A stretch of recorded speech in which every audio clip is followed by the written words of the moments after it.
Muito bem, salve moçada! Vamos continuar o estudo do nosso importantíssimo título crédito tributário. E agora vamos estudar, ainda dentro da Constituição do Crédito, nós já vimos os artigos 139, 140, 141, 142. Vamos para o artigo 143 do CTN, que é um daqueles artigos que traz a perigosa e traiçoeira expressão salvo disposição de lei em contrário. Então vamos lá. Artigo 143 do CTN. Salvo disposição de lei em contrário, quando o valor tributário vier expresso em moeda estrangeira, no lançamento far-se-á sua conversão em moeda nacional ao câmbio do dia da ocorrência do fato gerador da obrigação.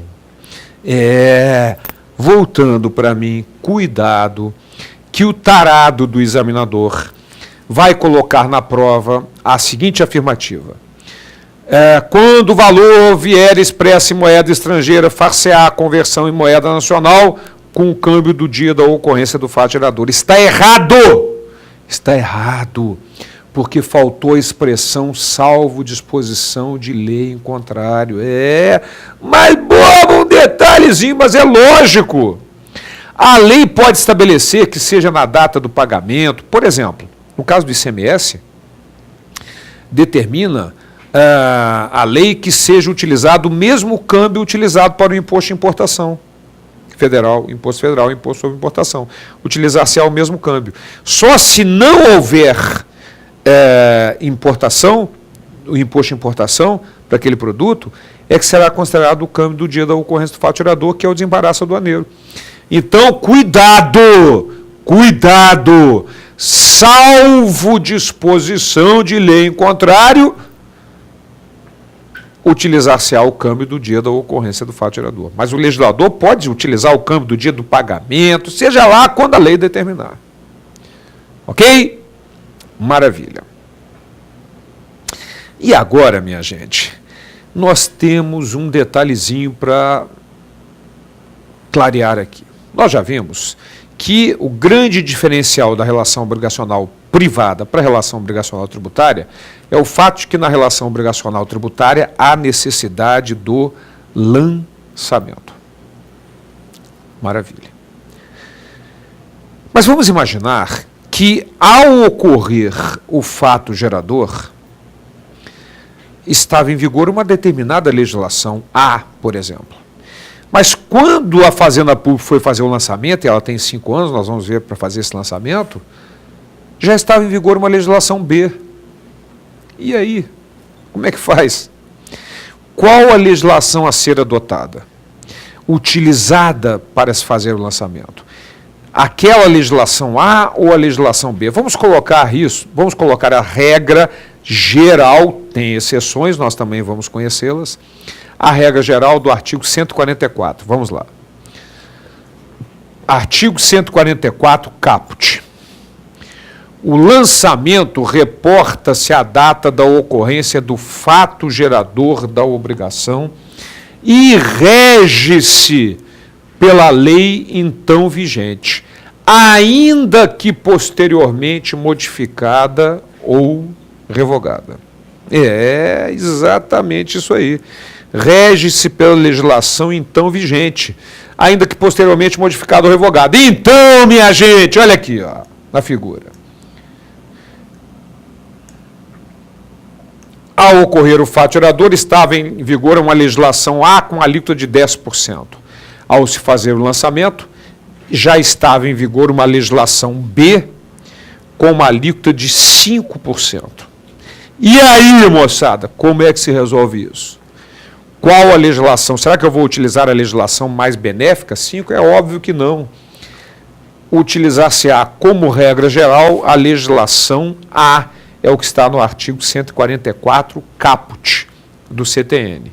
Como regra, aplica-se ao lançamento a legislação A, a legislação vigente na data da ocorrência do fato gerador, ainda que posteriormente modificada ou revogada.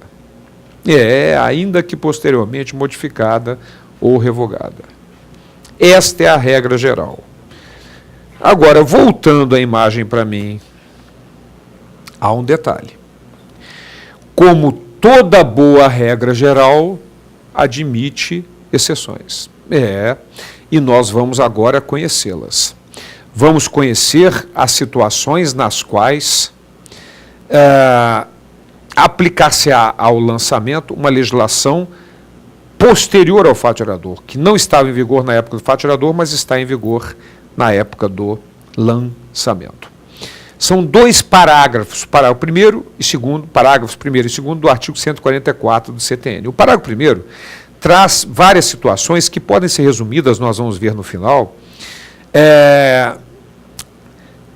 no sentido de que a legislação instrumental, o que é uma legislação instrumental? É aquela que facilita a arrecadação e a fiscalização.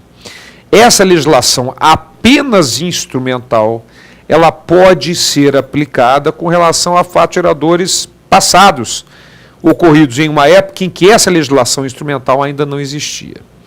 Vamos ver os exemplos de acordo com o parágrafo 1º do artigo 144. Vamos lá. Parágrafo 1º. Aplica-se ao lançamento a legislação que posteriormente à ocorrência do fato gerador da obrigação, ou seja, a legislação que ocorreu posteriormente ao fato gerador, não estava, que entrou em vigor depois da ocorrência do fato gerador. Vamos lá. Primeiro, tenha instituído novos critérios de apuração ou processos de fiscalização.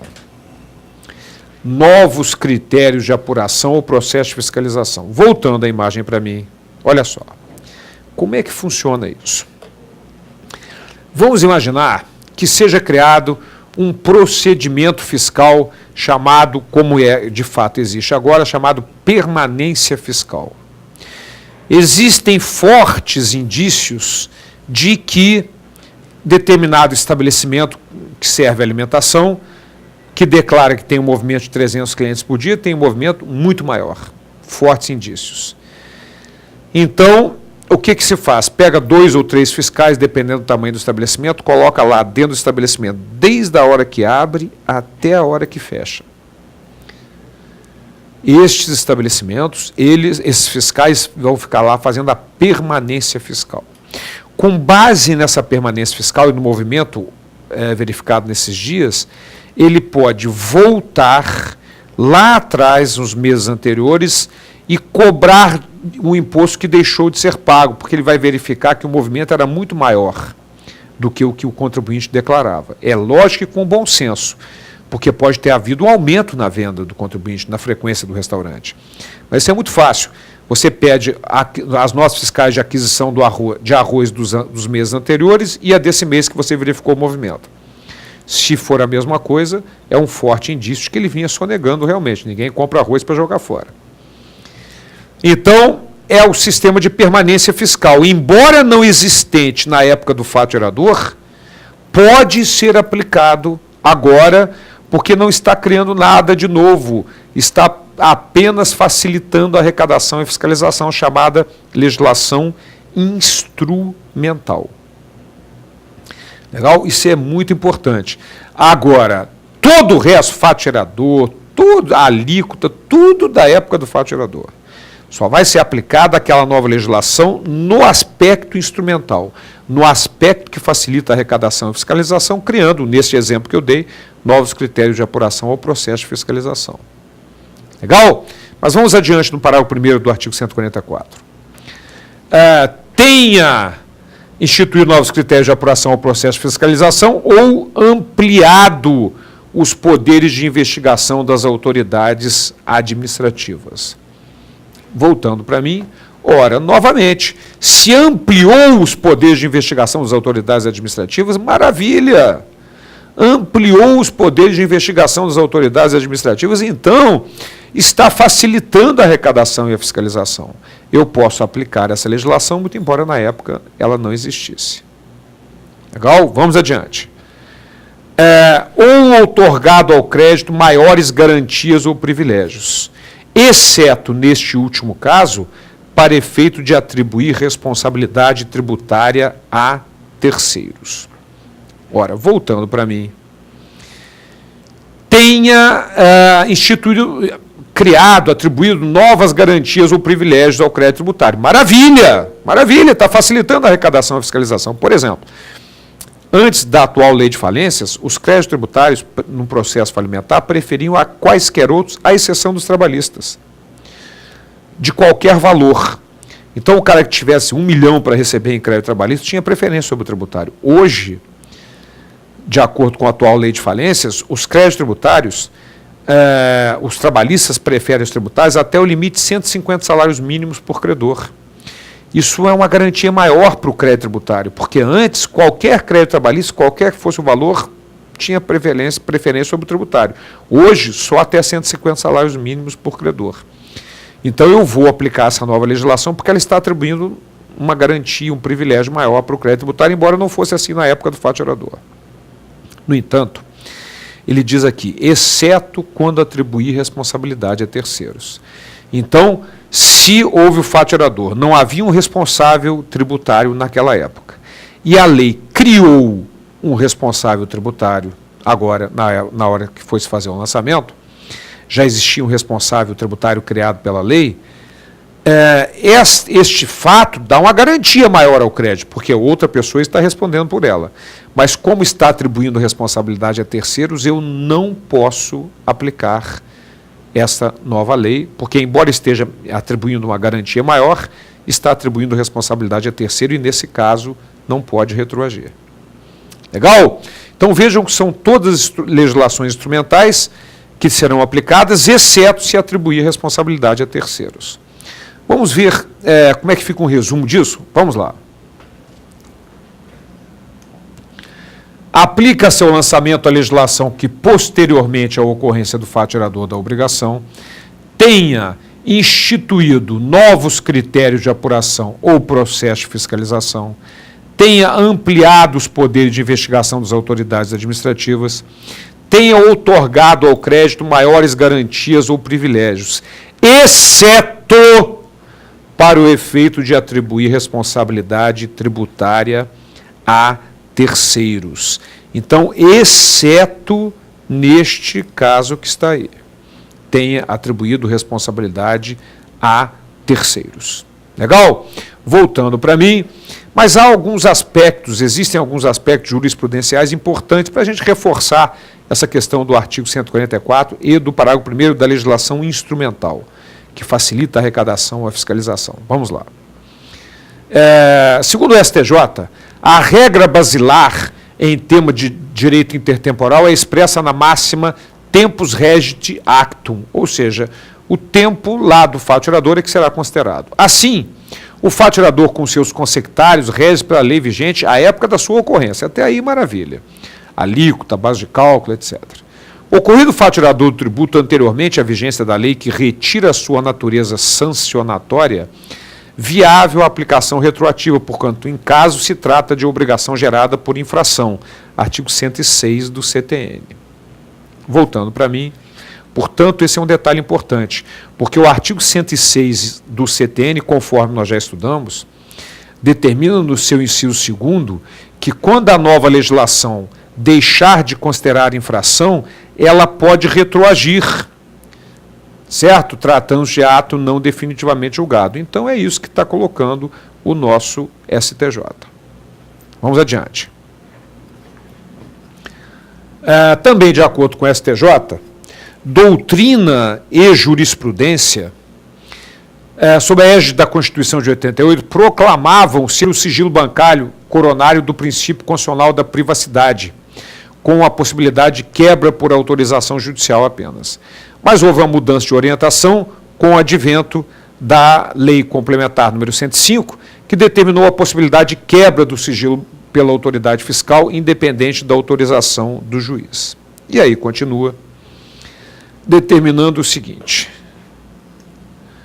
afasta-se a tese do direito adquirido para, encarando a vedação antecedente como mera garantia e não princípio, aplicar-se a regra do artigo 144, parágrafo 1º do CTN, que pugna pela retroatividade da norma procedimental.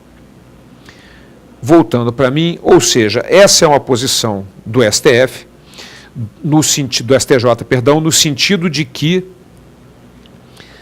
a Lei Complementar 105, que criou a possibilidade do fiscal, da autoridade fiscal, mediante determinação dela, administrativa, quebrar o sigilo bancário de um contribuinte se houver em curso um processo administrativo contra ele, não depende de autorização judicial.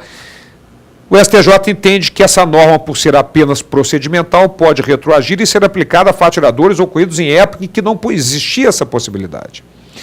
Mas com relação a esse aspecto, há uma posição agora do mês de fevereiro de 2011, publicada, no sentido de que é inconstitucional a solicitação de quebra de sigilo bancário pela autoridade fiscal.